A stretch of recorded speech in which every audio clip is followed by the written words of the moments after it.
We have 3 microphones. Hopefully they're all on. Testing. 1, 2, 3. Hi. Hello. So I'm John. Wow. This is Tuija Takala. Okay, let me introduce her properly. So Tuija is a professor. She's Dr. Tuija Takala at the University of Helsinki in Finland. And she is the co-author of this book, which I read, and I hope you'll read, The Letters to Sarah. This is Corky Laing, obviously, because by process of elimination. Let's just say that we're really happy to be here. We love the Nantucket Book Festival, right, Cork? I love it. I'm having the greatest time. Right? Yeah, remember I told you I thought I'd be nervous playing like Carnegie Hall or radio. I'm nervous. This is nervous time. Let's just say how nervous we are. We drove in my old Volvo. We parked across where I'm hoping they'll give us a ticket because, by the way, today they start giving tickets. Yeah. We parked over next to the post office, and Corky said, "Could we go get a shot somewhere?" And I thought the nearest bar. This was an innocent shot. No. The nearest bar is the Charlie Noble, and we all had a celebratory shot of tequila. Yeah, so we're in the zone. We're ready for this. We're in the zone. But it's to celebrate so much. First of all, we love the book festival. I mean, the book film festival next week. But the book festival in its 9th year, we want to thank Mary Haft. We want to thank Wendy Hudson. We want to thank Theron Dunn. We want to thank the phenomenal staff of everyone. Maddie, right? Everybody who has made this all happen. And here at the Atheneum in this great hall. So let's talk about this book and how it came to be. All right, let's do that. All right? So it sort of goes back to this photograph, which is why it's on the wall, right? That's right. Who's in the photograph? This is my part of my large family. Those are my triplet brothers, and I'm in front there. I have the bad hair in front, and my sister there is standing in the back. And as a preliminary statement here, this is one of the reasons why I took up drums, because my brothers were all getting the attention, and so was my lovely sister. So I was the baby in the family. And from then on, I did everything I could to get noticed. And for any of you who have kids, if the kids want to get noticed, get a drum set. You cannot, you'll always pay attention to that, right? I'm looking at those cars. That's like 1922, Corky? Yeah. What is that? They're the early Bee Gees. The Bee Gees go way back. Okay, fine.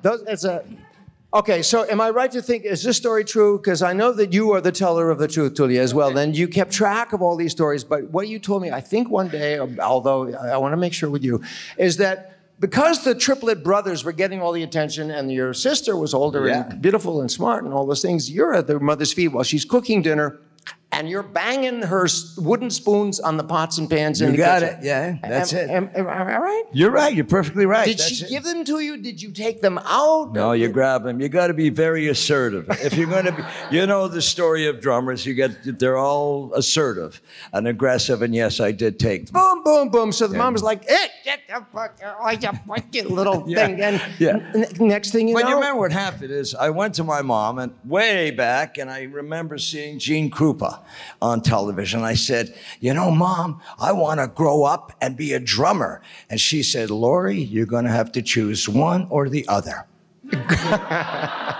Patrice. Okay. Okay, so Lawrence Gordon Laing grows up in Montreal, Canada. And his brothers can't pronounce Gordon or Lawrence, so they call you Gordy. Morse. 2-year-old to say Lawrence. That's right. So they were 2 years older than me.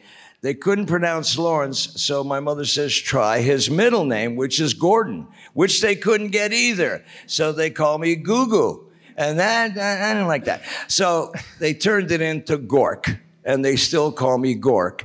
And they couldn't call me Porky because, I don't know, the point is I'm happy with Corky. It sort of sounds like a pilot, like a Learjet pilot. Hey, Corky's flying us, you know. Yeah, anyways, so it worked. Yeah, it worked out nice time. So Montreal, and Jewish. Yeah. So where's your Yamaha? I don't have my Yamaha on right now, but I am definitely chanting. He's got, Baruch atah Hashem Elokeinu. He knows all these things. This is the Irish Jew. Well, it's amazing, I learned from hanging out with him for the last, decades. Yeah. So look, but we're here to talk about this book. So let's just go back for, I read it, I made notes. I don't know that we're going to look at any of my notes. Let me just say that if you buy this book, and you should, because it's at DreamWorks. 2 hamburgers, a loaf of bread. Oh, there's the wrong notes. Mitchell's, Bookworks. What would we do without those 2 great stores? We'd be illiterate. Thank you. Amazon, okay, fine, you get it here tomorrow. You get it here before you order it. I tell you what, take a walk up Main Street, go down Broad Street, go into the bookstore, see Dick Burns. He's there in person. Talk about, get a cup of coffee, go back to Wendy's World. And I think he had 2 shots. Oh, my God. Kinky Friedman. Who knows Kinky Friedman? Okay. Wrote the introduction, the foreword. Let me just say what he says. What makes this book great, poignant and compelling, is the spiritual counterpoint between a nice Jewish boy from Montreal who remained close to his mother and the utter depravity of a rock star's life upon the road. Okay? There's been a million books from the rock stars of the world who have written books about what it's like backstage with the Rolling Stones and snorting this and doing that and shooting that, whatever. But there has never been a book like this. Okay? This is a guy who, while he was on the road, touring the world, playing rock and roll to all the depraved teenagers in the world like me out there during the 60s, 70s, and 80s at the original Woodstock and thereon, wrote 200 letters to his mother from the road. Corky, how awesome was that, man? I sent a couple postcards, but what was it? What was it? Again, you have the family. Let's rewind here for a second. I had to stay tethered because John is making it look like a celebrity life. When you're 14 years old and you're playing Oshkosh, no-name Quebec, these are tertiary markets, and it gets very, very lonely out there. That was the beginning of 14, 15 years old with a couple of guys staying in one motel room, eating too many egg sandwiches and passing too much gas. You get lonely. And I would write my mother in order, do you remember me, Mom? I'm the little guy. So I happened to write her a great deal as I traveled around throughout the years. If you don't mind me carrying on, John. Go! What happened is my mother saved these 200-odd letters over 30 years, put them in a box along with my first set of drumsticks in a box. She saved. Mothers do that. They're amazing. They have better memories than any elephant you'll ever count. The point is, Tuija and I were working on a project 5-6 years ago, and she found this box stored away with a lot of things. The point is, she says, we were talking, if I may say that. Why don't you take over? Let me swing it over here. Okay, so this is Dr. Takala. Okay, so Doctor, psychologist, psychiatrist, I hope, and some level. No, doctor of philosophy and applied philosophy, right? Yes. So how do you apply philosophy to a life like this? I mean, you can't. You can't. No. No, there's a totally different project. No, totally different. Kierkegaard fails you when it comes to dealing with Corky. Well, right? Existentialism, yes, does help a little bit, but yeah.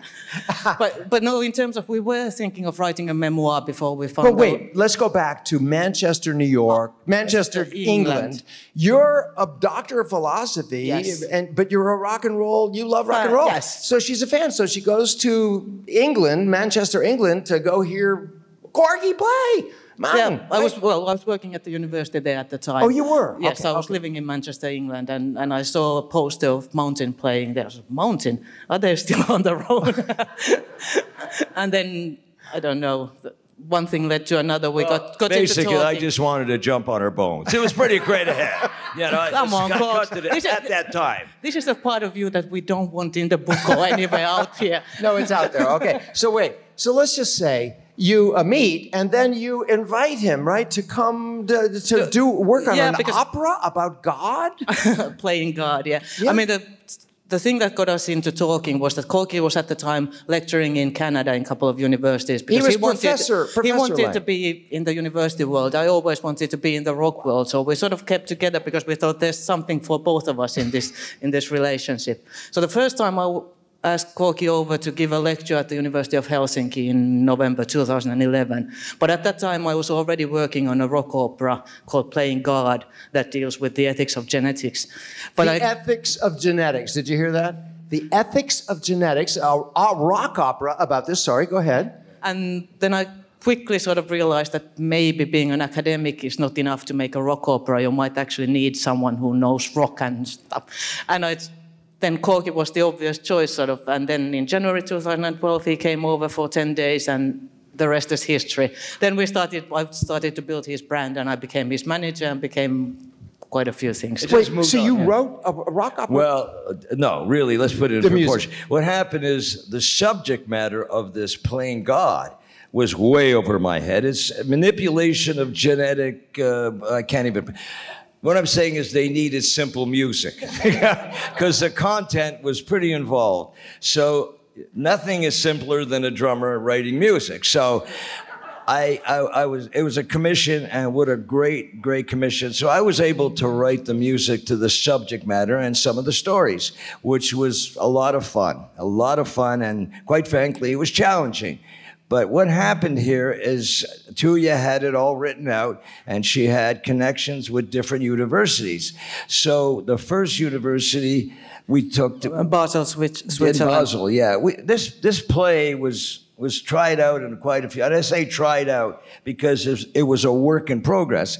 And then we went to Yale. We went to Yale, and then Rutgers. Cornell. Oh, Cornell. So we did this show at a beautiful theater in New York, near to Cornell University. And it's just funny, I gotta tell you, because here I'm running around and you think you're playing music and you think it'll be a young, vibrant crowd. And how wrong when I went to do this play, I noticed the audience all looked like ZZ Top. You know, they had these long beards, and they're basically professors who love music and heavy rock. So that was really good. But the point is, the demographic of this play spanned what? From students to grandparents to... It was quite... You know what? I'm going to say this.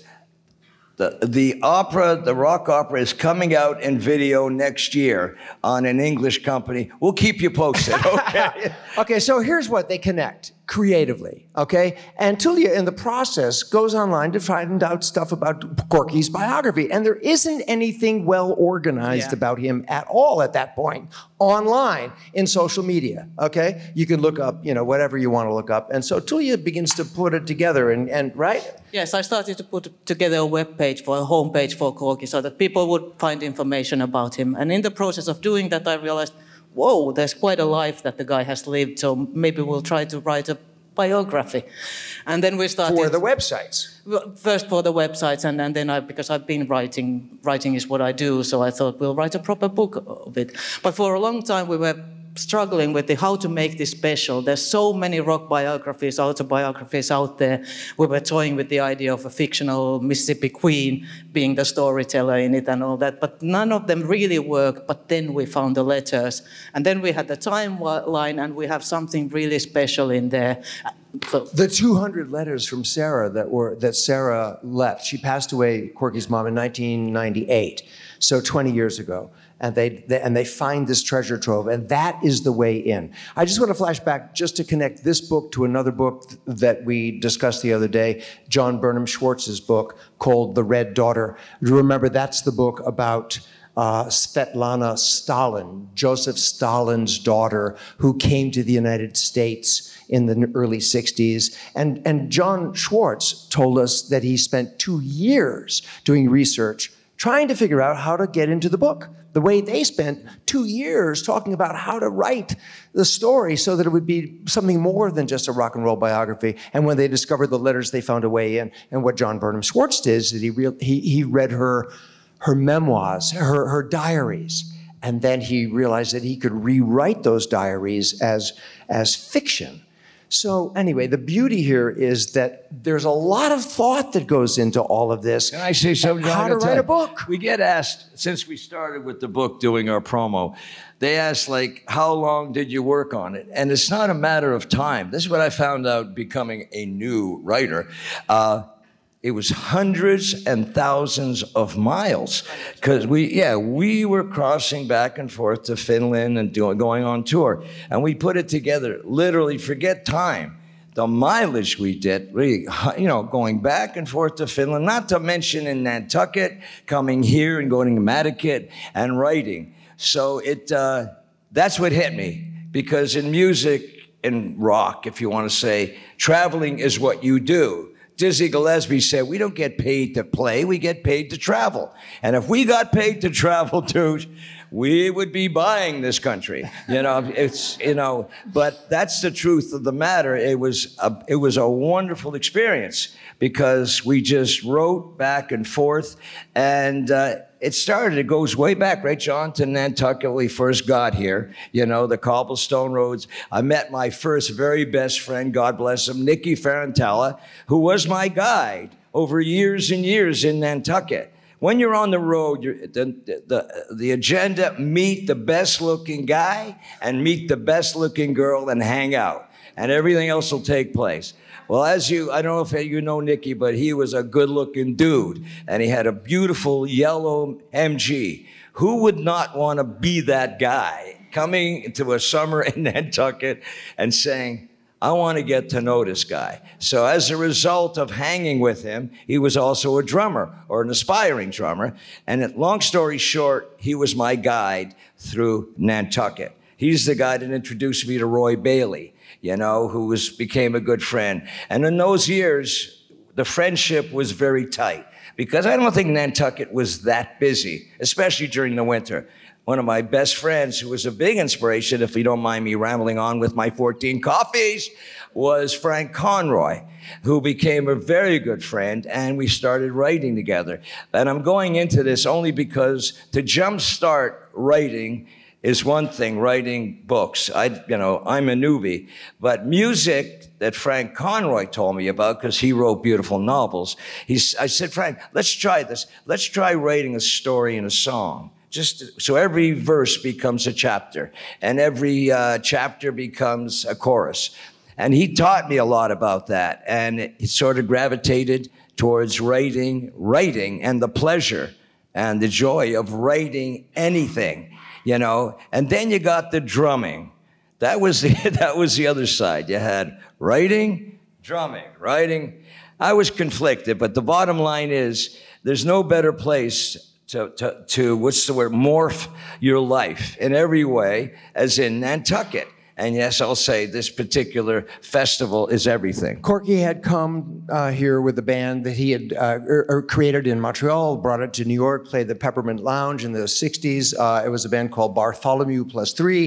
That morphed into Energy, and Energy played at 30 Acres. The great Perry family is here. There's Julian Stanley sitting in the back. But you remember the Perrys, and everybody here remembers 30 Acres, which we completely loved from way, way, way back. If you don't know about it, it was sort of like the Chicken Pox, but really cool. Really cool. Out there off Bartlett Road. There's a street named after it now. One night, I just want to say, I was there in, I think it's 1968, when, on Nantucket, we always had power failures. The lights would go out because, the generators would fail. The whole island would go black. So one night, there's a band playing. I don't know who the band is. All I can tell you, I'm having a beer. I'm dancing like crazy, man. And the power goes out, and the electric guitars die. Of course, you can't hear a thing. But the drumming keeps on going, and it goes on. It was Cripple Creek. Down on Cripple Creek, she sends me if I spring a leak. She defends me. John puts his head in my bass drum. I have no idea what he's doing down there, but he's enjoying himself. And Roy Bailey is dancing his ass off with this beautiful girl from Mississippi. And I'm thinking, wow, she wore a see-through knitted dress. It was really hot. And the lights go out, you're right. And I sit and I say, hey, Mississippi. Go ahead, sing on. Mississippi.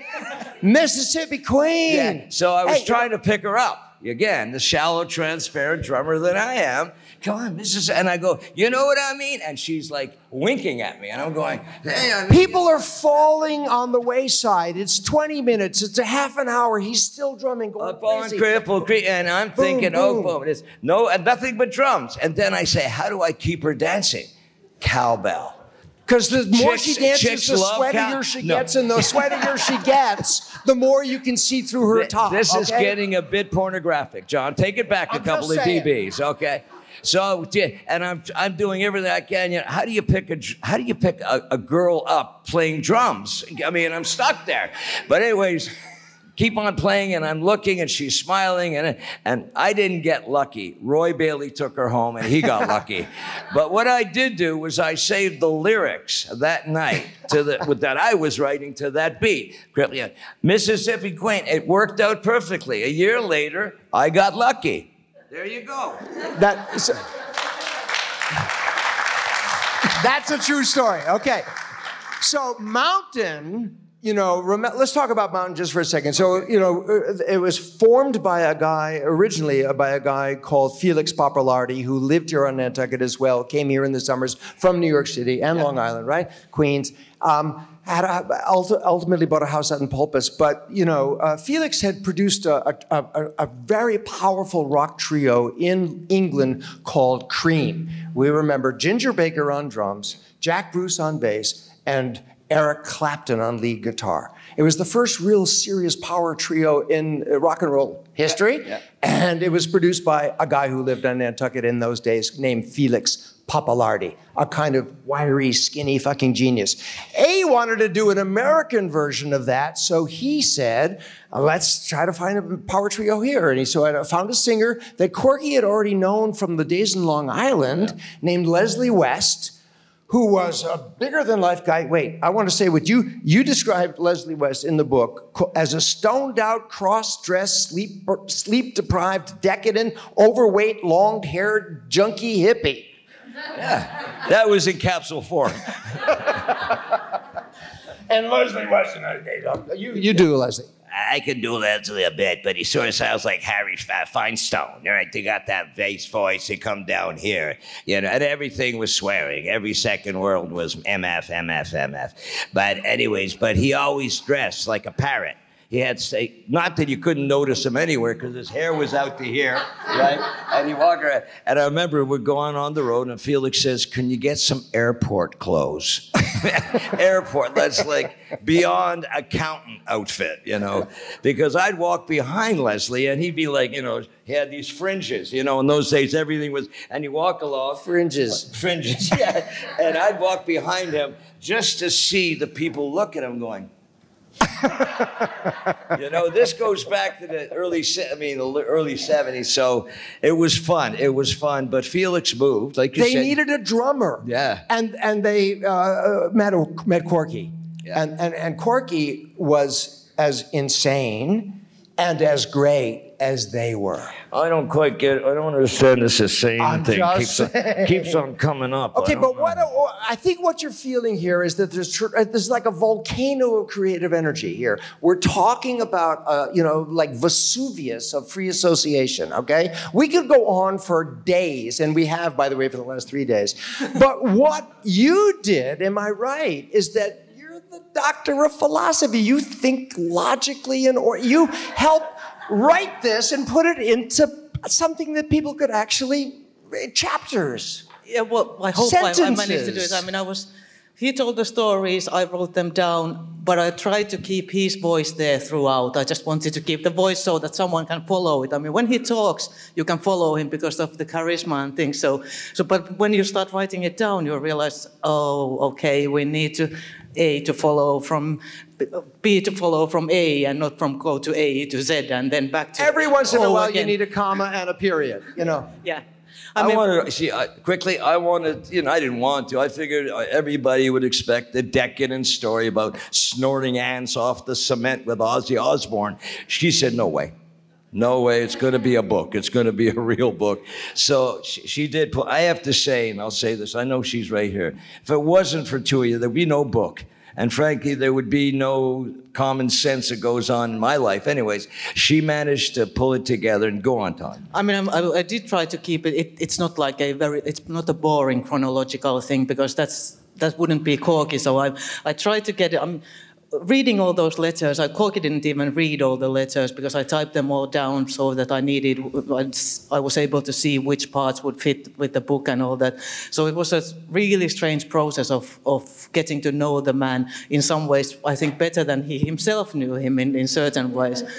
The genius, I think, of what you did and what you contributed to this process is that you channeled Corky and you didn't ever lose his voice in the writing of it. That's a very particular voice that he speaks with, right? It's filled with humor and... The shy, very unassuming, quiet man. Go ahead. And it's, again, going back to John Burnham Schwartz with, Stalin's daughter, he channeled her. And there's a process as a writer, I think, where you have to be a kind of mystic, a kind of clairvoyance, a kind of subconscious understanding, and really, and you take it seriously, and if you're lucky, it happens, right?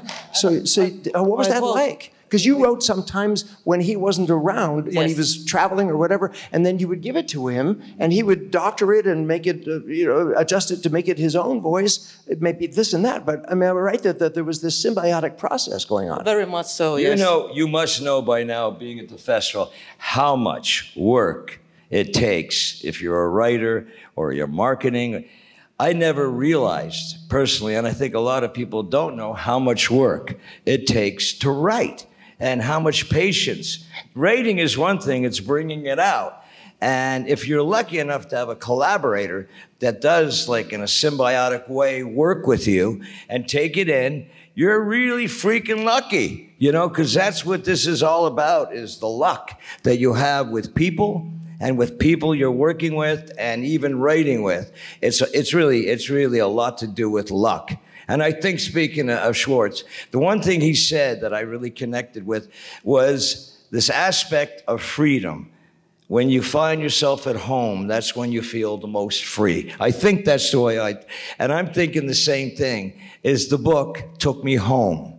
The book, I was tethered to my mother and my family. It's really a family book, but I was tethered, and that in itself made me feel free. Not desperate, not lonely, which goes with the program, but you feel the freedom to write and to go and to take risks, and you're still in touch. You're still in touch, and that's what I got from Schwartz. The other thing that's bringing it back to the Atheneum in Nantucket. Remember what it would be like to be, anybody out there in the public eye, and you're on stage and you're playing to thousands of people, and you're touring on jets all over the world, and the pressure that is. So what you did, am I right, is that you came back to Nantucket to connect to something that you loved. You rode horses, you lived out in Mayacomet, you had a house out there, you'd go to the beach, you had all these great friends like Nikki and Julian and all the other great Nantucket people, right? Our 10,000 hours really was at 30 acres and the chicken box. So, you can read about how important that is in any kind of creative endeavor. You got to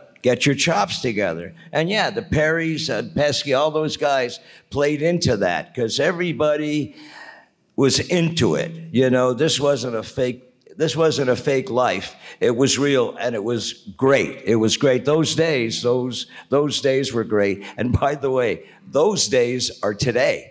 Just being here with you can't be any freaking better than those 50 years ago. You know why? Because we all got a pulse. We all got a pulse. Corky, you're so right, man. So right. I opened the book this morning. I just on my bed. I just opened any random letter from Sarah. This one's on page 125.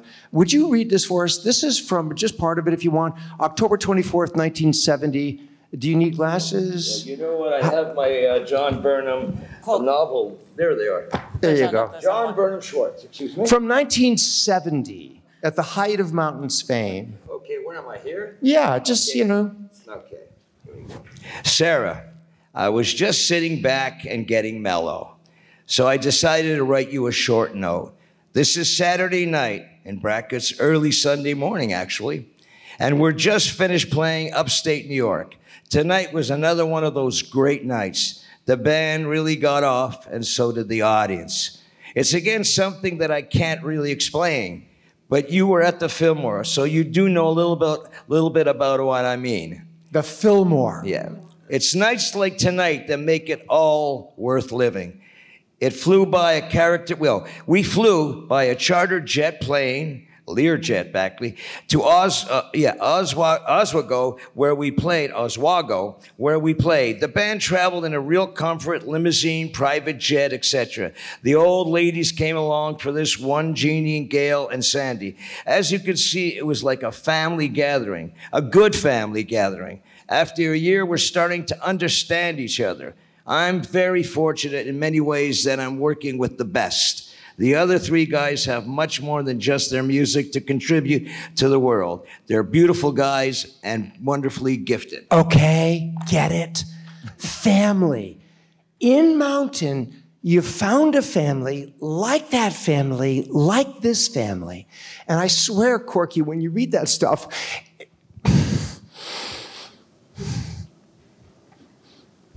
it brings tears to my eyes because it's true, okay? What you say about these guys is what we all try to do in our lives, which is to bring something to the world. And you brought something to the world. You brought something to the world. You brought something to the world. You're all bringing something to the world. And for that, you know, we give thanks. We're so happy that this book can be, you know, shared now. Yeah. And these stories are forever, thanks to you and you. And it's a thing of beauty and a joy forever. It went from the inventory here, which I love, whether it's on drums or whatever. All the inventory here went into that with Tuija. It was a joy, and I thank you so much for being here. This is big time. This is big time.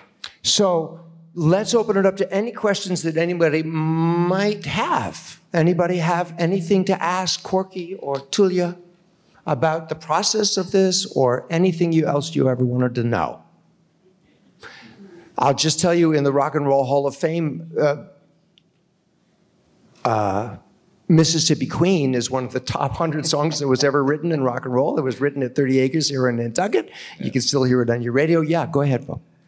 So I'm curious a bit how Nantucket became sort of your creative home, but also how, as a psychologist, you approach the book as letters to your mother. I'm sitting next to my mother, and obviously there's a deeper thing there. So, once you answer, I can help you. So he My wants to ears know, are shot. So how? Well, one of the side effects of drumming is loss of hearing. Go ahead, yeah. So let's just say he wanted to know two things, one from each of you. One about the letters, I know you're not a psychologist, but as a philosopher, how you related to the letters and what it was in them that you thought would make this book a piece of literature rather than just another rock and roll memoir. And the question for you was, how is it that Nantucket became your creative home? Wow. Well, I did a lot of writing here with David Perry at his house just out on the other side. I don't know, we just wrote. Nikki would play drums, I would play some guitar.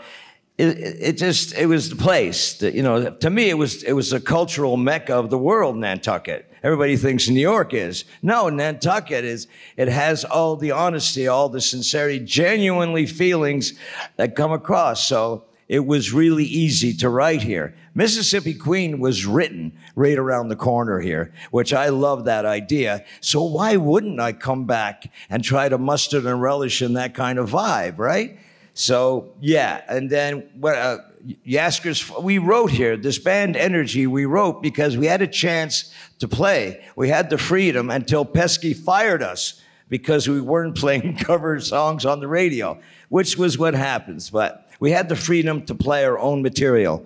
And again, that has everything to do with, being at home. This was home. So even though I'm from Montreal, Nantucket really became the home, It's about, I think, the spirit group that you meet and the creative energy that you connect to that you can't really ever find anyplace else. I mean, you're either at home in Nantucket or you're not, right? Or you're lost. And Corky was at home. So, and you, what was it about in the letters that you felt? Let me just, I do want to say about Nantucket a little bit, because when we were writing the book, the beginning, I obviously hadn't been to Nantucket at all, so I was writing about the magical island of Nantucket, and I really, really wanted to visit it, because when you're writing about the place you've never been to, it's sort of, it's not, you can't feel it. But the first time we ever came here, I think it was like 4 years ago or something, and I immediately understood the magic that Corky was talking about. This place just felt special. There's something in the air, it's something probably before I even met anyone from here. It's very special. We drove across the island to Nantucket, and I felt, I've arrived. This is home. I have no idea why or what happened, but then I understood everything that Corky was saying about the island, and it was a lot more easier for me to then afterwards write about the island. Yeah. In terms of the other question, I really, really didn't have my academic head on when I was writing this book, apart from trying to structure the sentences properly and using proper words. Because my academic work it has a lot to do with logic and with proper arguments, and this is creative work. I didn't want it to interfere with this one. I was thinking that maybe later on I could look at this as an academic study and look at it from the viewpoint of in terms of philosophy of life or even the psychological aspects, and all the letters would provide a great piece for psychological or sociological study or anthropological study. So there's lots of material there for an academic study, but this was just me as a non-academic writer. Yeah, as an artist, as a writer. Okay, I want to say three. You want to say anything else? I have three more things that I just want to say. So, from here, we're going to go to the brewery, where there's already a party in motion. Corky is going to play 3 songs there, with Julian Stanley and Floyd Kellogg. And it's going to be kind of fun, so if you want to come, I think it's free. It's like the party. Yeah, have a beer, have a drink. It's at 2:30 to 3, that's it. It's, whatever. What time is it now? 1:39. Okay, so we can keep going here for a while. We got an hour to get there. Okay. Need to be there signing books, though. But they're going to sign books, so we're going to... And the second thing I want to say is I'm wearing Russell Baker's shirt today from the 70s. I was over at his house one day, and he was throwing all these clothes out, and I said, Russ, wait, what are you doing? And he says, well, I'm taking it to the dump. And I said, that shirt you're taking to the dump? And he said, yeah. So anyway, I'm wearing this shirt in his honor, because Russell Baker and David Halberstam and Frank Conray and those guys of the older generation were our heroes growing up here, right? Yeah. And we knew them and we loved them and we played baseball with them, with Gene Mann pitching. And so anyway, in a funny way, what the book festival does is certainly carries on a flame that they carried, a flame that you have kept lit, Dick, that you keep lit, So anyway, that's all good. And then there was one more thing. The book ends with a song that Corky wrote in Nashville, working with a buddy of his named Costas. And so I thought maybe you and I could do a duet here. Ooh, that you read the C, you read C, I read J. Is this like a Sonny and Cher thing? It's Sonny and Cher. Okay.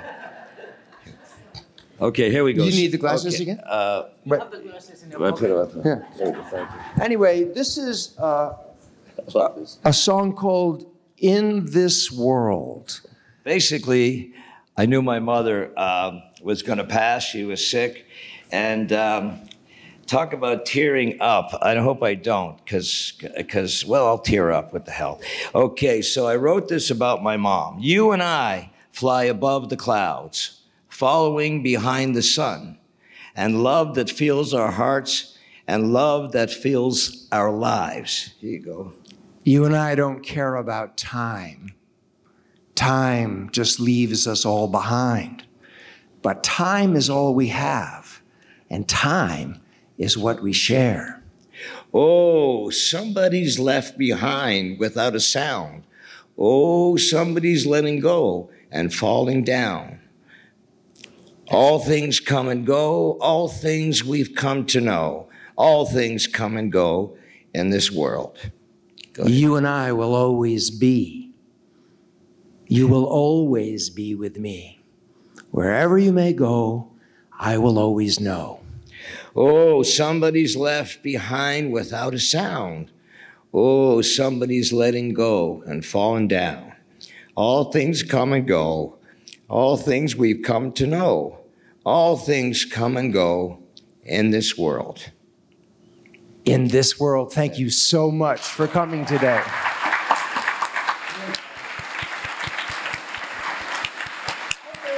Thank you. Thank you all.